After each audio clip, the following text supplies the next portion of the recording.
El hijo del portero, cuento infantil de Hans Christian Andersen. El general vivía en el primer piso y el portero en el sótano. Había una gran distancia entre las dos familias. Primero las separaba toda la planta baja y luego la categoría social. Pero las dos moraban bajo un mismo tejado, con la misma vista a la calle y al patio, en el cual había un espacio plantado de césped, con una acacia florida, al menos en la época en que florecen las acacias. Bajo el árbol solía sentarse la emperejilada nodriza con la pequeña Emilia, la hijita del general, más emperejilado todavía. Delante de ellas bailaba, descalzo, el niño del portero. Tenía grandes ojos castaños y oscuro cabello, y la niña le sonreía y le alargaba las manitas. Cuando el general contemplaba aquel espectáculo desde su ventana, inclinando la cabeza con aire complacido, decía: «Charmant». La generala, tan joven que casi habría podido pasar por hija de un primer matrimonio del militar, no se asomaba nunca a la ventana a mirar al patio, pero tenía mandado que, si bien el pequeño de la gente del sótano podía jugar con la niña, no le estaba permitido tocarla, y el ama cumplía al pie de la letra la orden de la señora. El sol entraba en el primer piso y en el sótano.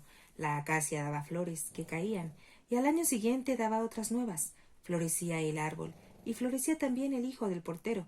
Habráis dicho un tulipán recién abierto. La hijita del general crecía delicada y paliducha, con el color rosado de la flor de acacia.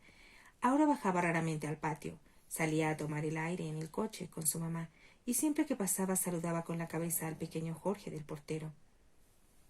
Al principio le dirigía incluso besos con la mano, hasta que su madre le dijo que era demasiado mayor para hacerlo.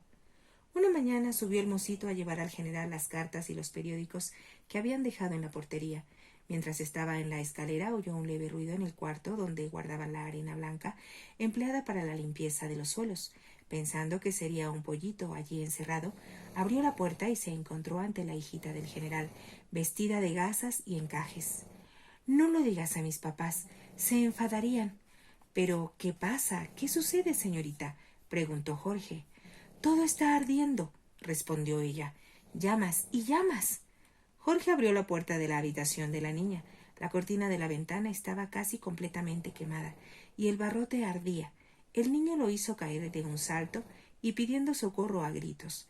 De no haber sido por él, la casa entera se hubiera incendiado. El general y la generala interrogaron a Emilita. «Solo cogió una cerilla», dijo la niña. «Prendió enseguida, y la cortina también. Escupí para apagar el fuego, escupí cuanto pude, pero no tenía bastante saliva, y entonces salí corriendo de la habitación, pues pensé que mis papás se enfadarían». «¿Escupir?», dijo el general. «¿Qué palabrota es esa? ¿Cuándo la oíste a tu papá o a tu mamá? La aprendería ahí abajo». A Jorgito, empero, le dieron una moneda de 4 chelines, que no fue a parar a la pastelería, no, sino a la hucha, y pronto hubo en ella 2 chelines suficientes para comprar una caja de lápices de colores, con los cuales pudo iluminar sus numerosos dibujos. Estos fluían materialmente de los lápices y los dedos. Los primeros los regaló a Emilita. «Charmant», exclamó el general. Hasta la generala admitió que se veía perfectamente la idea del chiquillo. «Tiene talento». Estas palabras fueron comunicadas para su satisfacción a la mujer del portero. El general y su esposa eran personas de la nobleza. Tenían sus escudos de armas, cada cual el propio, en la portezuela del coche. La señora había hecho bordar el suyo en todas sus piezas de tela, tanto exteriores como interiores, así como en su gorro de dormir y en el bolso de cama. Era un escudo precioso, y sus buenos florines habían costado a su padre, pues no había nacido con él.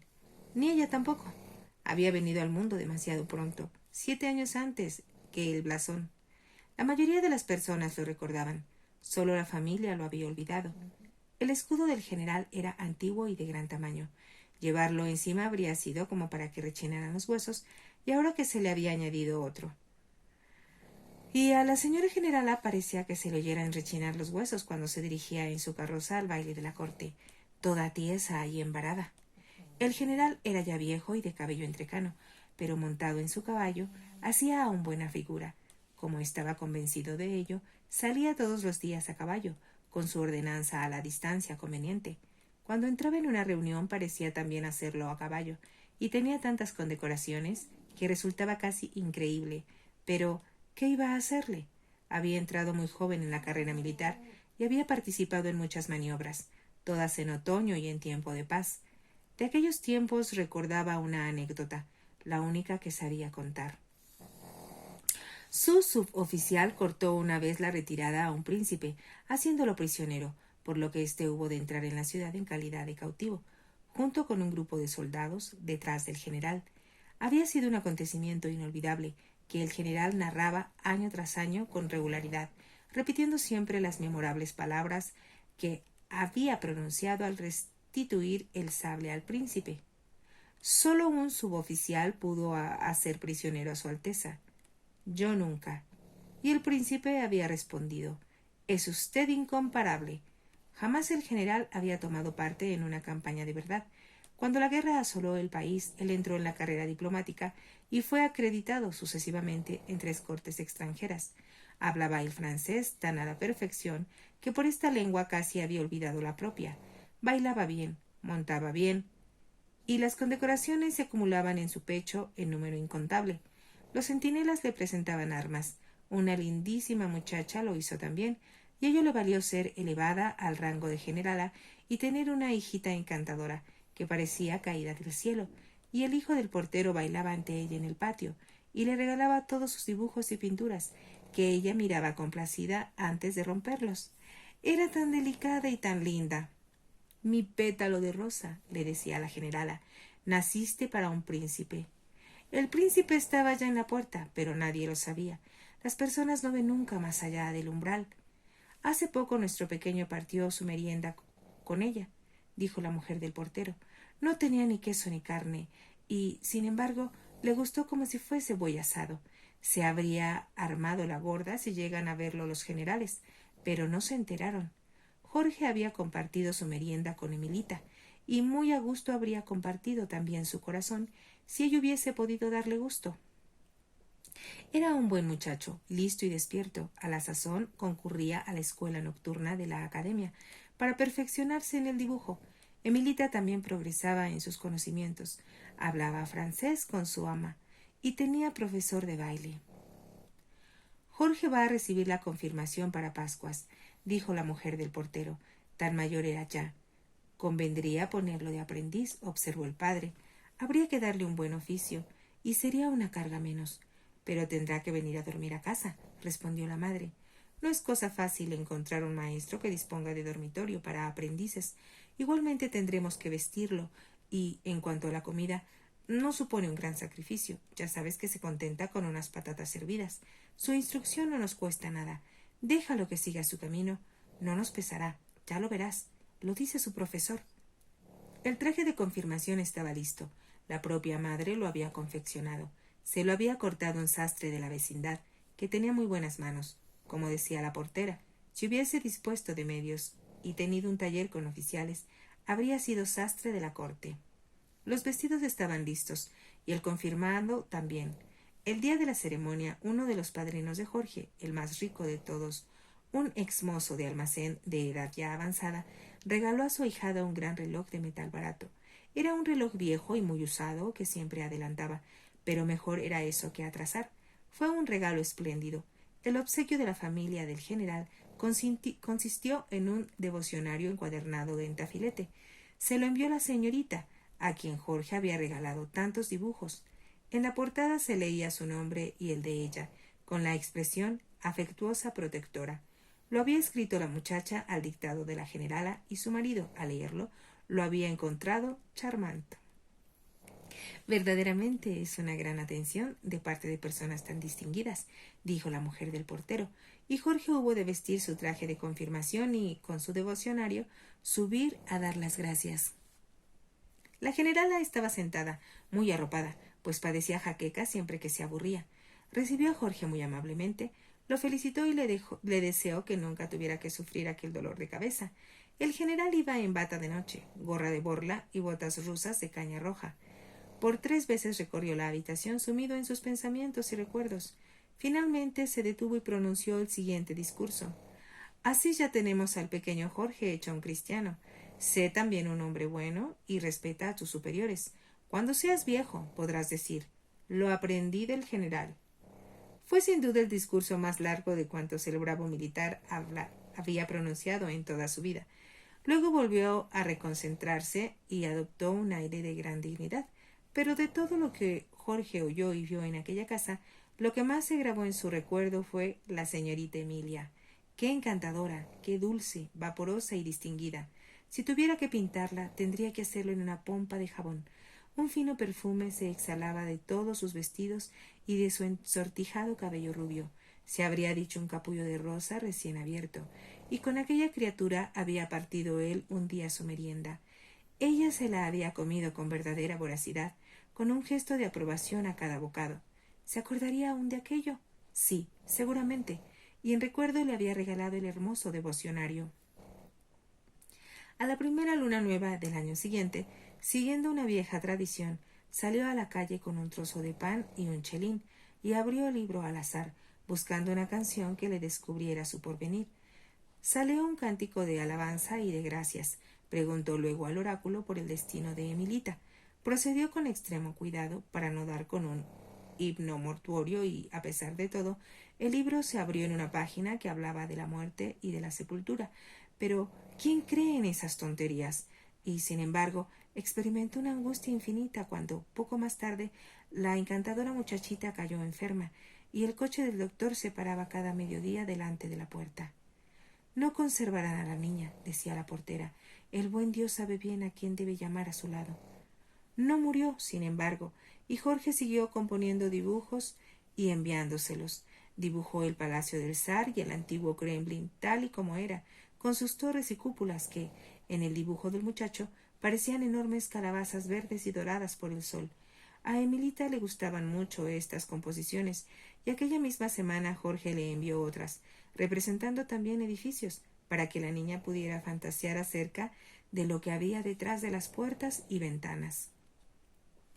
Dibujó una pagoda china, con campanillas en cada uno de sus 16 pisos, y dos templos griegos con esbeltas columnas de mármol y grandes escalinatas alrededor. Dibujó asimismo una iglesia noruega de madera.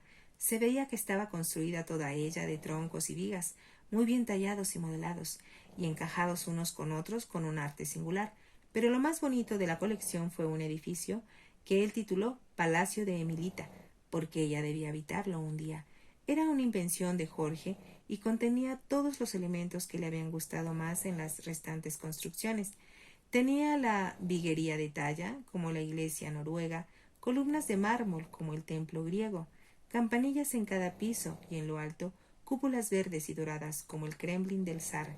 Era un verdadero palacio infantil, y bajo cada ventana se leía el destino de la sala correspondiente.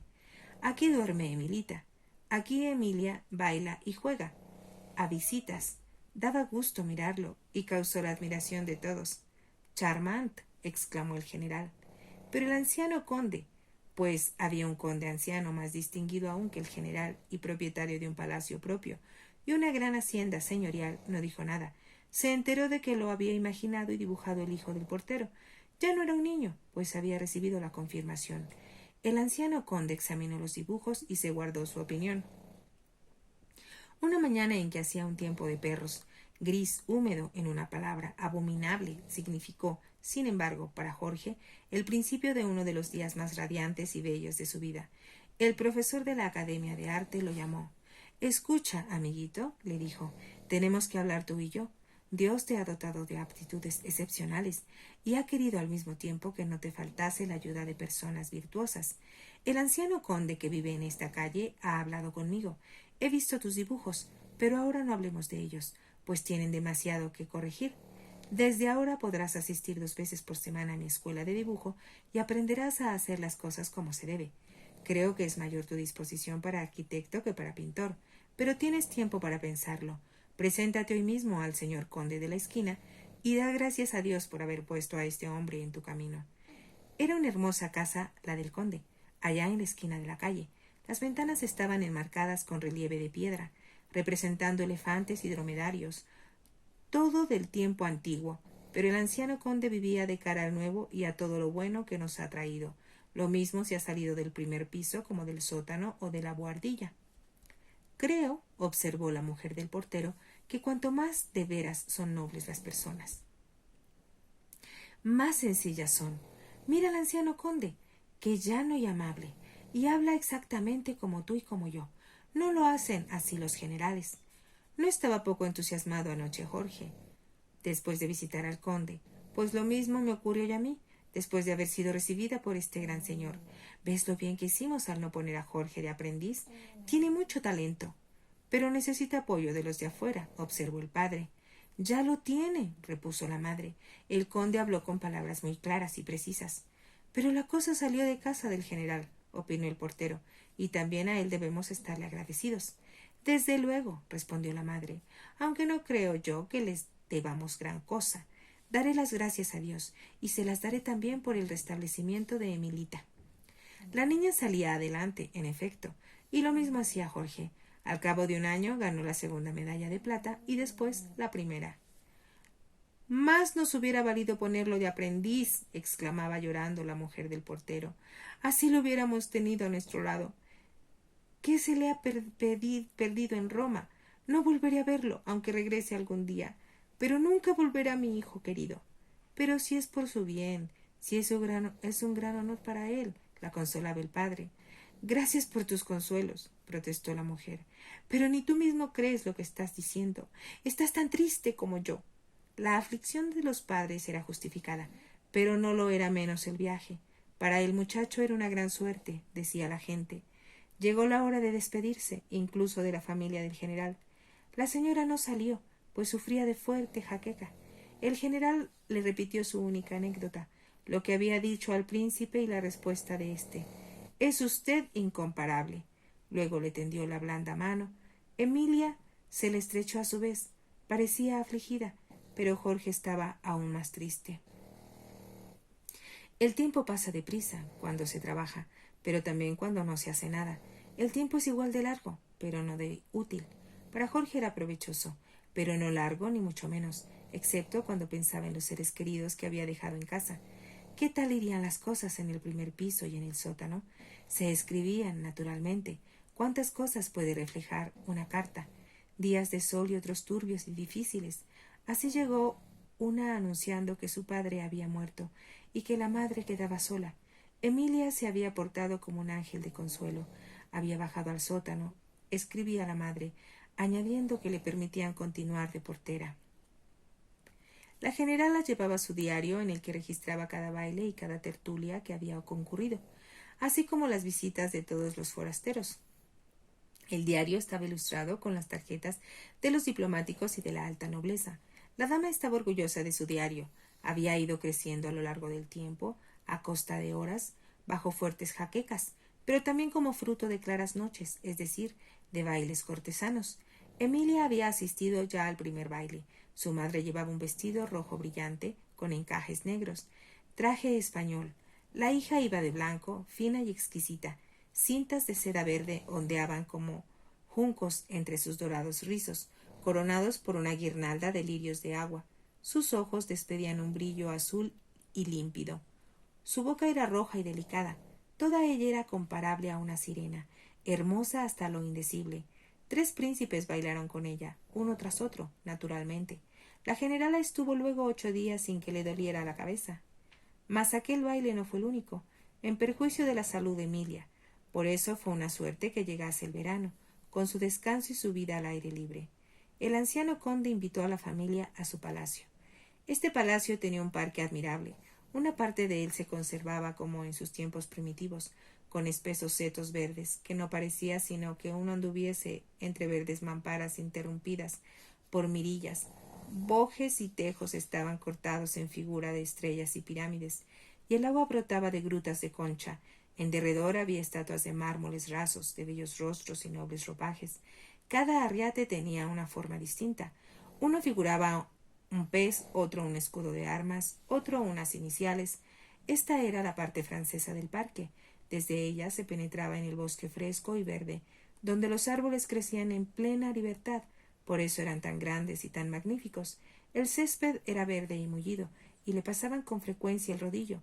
Lo segaban y cuidaban para que se pudiera andar sobre él como sobre una alfombra. Era la parte inglesa del jardín. La época antigua y la nueva, decía el conde.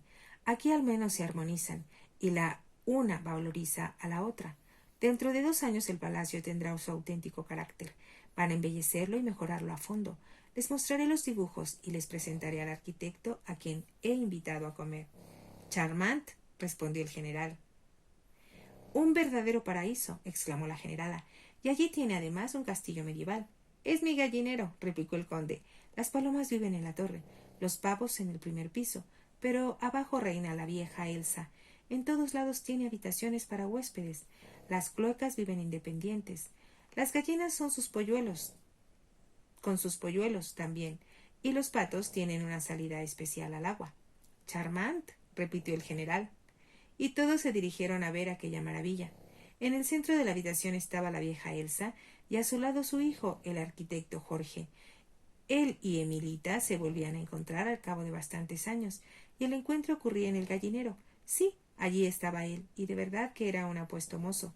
Abierta y resuelta era la expresión de su rostro, brillante su negro cabello, y en sus labios se dibujaba una sonrisa, como queriendo significar: a mí no me las dais, os conozco a fondo.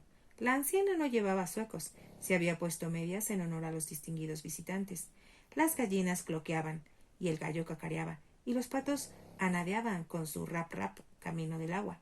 Pero la fina muchacha, la amiga de su niñez, la hija del general, permanecía de pie, con un rubor en sus mejillas, de ordinario tan pálidas, los grandes ojos abiertos, la boca tan elocuente, a pesar de que no salía de ella ni una palabra, y el saludo que él recibió fue el más amable que un joven pudiera esperar de una damita que no perteneciese a una encumbrada familia o hubiese bailado más de una vez con él, pues ella y el arquitecto nunca habían bailado juntos. El conde tomó la mano del joven y los presentó. No les es del todo desconocido nuestro joven amigo, don Jorge. La generala correspondió con una inclinación. La hija estuvo a punto de ofrecerle la mano, pero se retuvo. Nuestro pequeño amigo Jorge, dijo el general, viejos amigos de casa. Charmant. Viene usted hecho un perfecto italiano, le dijo la generala. Hablará la lengua como un nativo, ¿verdad? Mi señora no habla el italiano, pero lo canta, explicó el general. En la mesa, Jorge se sentó a la derecha de Emilia. El general había entrado del brazo de ella, mientras el conde lo daba a la generala. Don Jorge habló y contó y lo hizo bien. Él fue quien, ayudado por el anciano conde, animó la mesa con sus relatos y su ingenio. Emilia callada, atento al oído, la mirada brillante, pero no dijo nada. Ella y Jorge se reunieron en la terraza, entre las flores. Un rosal los ocultaba. De nuevo Jorge tenía la palabra. Fue el primero en hablar. Gracias por su amable conducta con mi anciana madre, le dijo. Sé que la noche en que falleció mi padre, usted bajó a su casa y permaneció a su lado hasta que se cerraron sus ojos. Gracias. Y cogiendo la mano de Emilia, la besó. Bien podía hacerlo en aquella ocasión. Un vivo rubor cubrió las mejillas de la muchacha, que le respondió apretándole la mano y mirándole con sus expresivos ojos azules. Su madre es tan buena persona. ¿Cómo lo quiere? Me dejaba leer todas sus cartas. Creo que lo conozco bien. Qué bueno fue usted conmigo cuando yo era niña. Me daba dibujos. ¿Que usted rompía? Interrumpió Jorge. No, conservo aún una obra suya, en mi palacio. Ahora voy a construirlos de verdad, dijo Jorge, entusiasmándose con sus propias palabras. El general y la generala ya discutían en su habitación acerca del hijo de portero y convenían en que sabía moverse y expresarse. Podría ser preceptor, dijo el general. Tiene ingenio, se limitó a observar la generala. Durante los dulces días de verano, don Jorge iba con frecuencia al palacio del conde. Lo echaban de menos si no lo hacía. ¿Cuántos dones le ha hecho Dios, con preferencia a nosotros, pobres mortales?, le decía Emilia. ¿No le está muy agradecido? A Jorge le halagaba oír aquellas palabras de labios de la hermosa muchacha, en quien encontraba altísimas aptitudes. El general estaba cada vez más persuadido de la imposibilidad de que Jorge hubiese nacido en un sótano. Por otra parte, la madre era una excelente mujer, decía. He de reconocerlo, aunque sea sobre su tumba. Pasó el verano, llegó el invierno y nuevamente se habló de don Jorge. Era bien visto y se le recibía en los lugares más encumbrados. El general hasta se encontró con él en un baile de la corte. Organizaron otro en casa en honor de la señorita Emilia. ¿Sería correcto invitar a don Jorge? Cuando el rey invita, también puede hacerlo el general, dijo éste, creciéndose lo menos una pulgada. Invitaron a don Jorge, y éste acudió, y acudieron príncipes y condes, y cada uno bailaba mejor que el anterior. Pero Emilia solo bailó el primer baile, le dolía un pie. No es que fuera una cosa de cuidado, pero tenía que ser prudente, renunciar a bailar y limitarse a mirar a los demás, y se estuvo sentada, mirando, con el arquitecto a su lado. —¿Parece usted dispuesto a darle la basílica de San Pedro toda entera? —dijo el general, pasando ante ellos con una sonrisa, muy complacido de sí mismo. Con la misma sonrisa complaciente recibió a don Jorge unos días más tarde. Probablemente el joven venía a dar las gracias por la invitación al baile. ¿Qué otra cosa, si no? Pero no, era otra cosa, la más sorprendente, la más extravagante que pudiera imaginar. De sus labios salieron las palabras de locura. El general no podía prestar créditos a sus oídos. ¡Inconcebible! Una petición completamente absurda. Don Jorge solicitaba la mano de Emilita. —Señor mío —exclamó el general, poniéndose colorado como un cangrejo—, no lo comprendo en absoluto. ¿Qué dice usted? ¿Qué quiere? No lo conozco. ¿Cómo ha podido ocurrírsele venir a mi casa con esta embajada? No sé si debo quedarme o retirarme, y andando de espaldas se fue a su dormitorio y lo cerró con llave, dejando solo a Jorge. Este aguardó unos minutos y luego se retiró. En el pasillo estaba Emilia. —¿Qué contestó mi padre? —dijo con voz temblorosa. Jorge le estrechó la mano. Me dejó plantado. Otro día estaré de mejor suerte. Las lágrimas asomaron a los ojos de Emilia. En los del joven brillaban la confianza y el ánimo. El sol brilló sobre los dos, enviándoles su bendición. Entretanto el general seguía en su habitación, fuera de sí por la ira. Su rabia le hacía desatarse en improperios. ¡Qué monstruosa locura! ¡Qué desvaríos de portero! Menos de una hora después la general había oído la escena de boca de su marido. Llamó a Emilia a solas. —Pobre criatura, ofenderte de este modo, ofendernos a todos. Veo lágrimas en tus ojos, pero te favorecen. Estás encantadora llorando. Te pareces a mí el día de mi boda. Llora, llora, Emilia querida. —Sí, habré de llorar —replicó la muchacha—. Si tú y papá no decís que sí. —Hija —exclamó la generala—, tú estás enferma, estás delirando, y por tu culpa voy a recaer en mi terrible jaqueca. ¿Qué desgracia ha caído sobre nuestra casa? ¿Quieres la muerte de tu madre, Emilia? Te quedarás sin madre. Y a la generala se le humedecieron los ojos. No podía soportar la idea de su propia muerte. Si te gustó el cuento, te invito a que te suscribas al canal, a que me regales un me gusta y actives la campanita para que puedas escuchar muchos más. Gracias.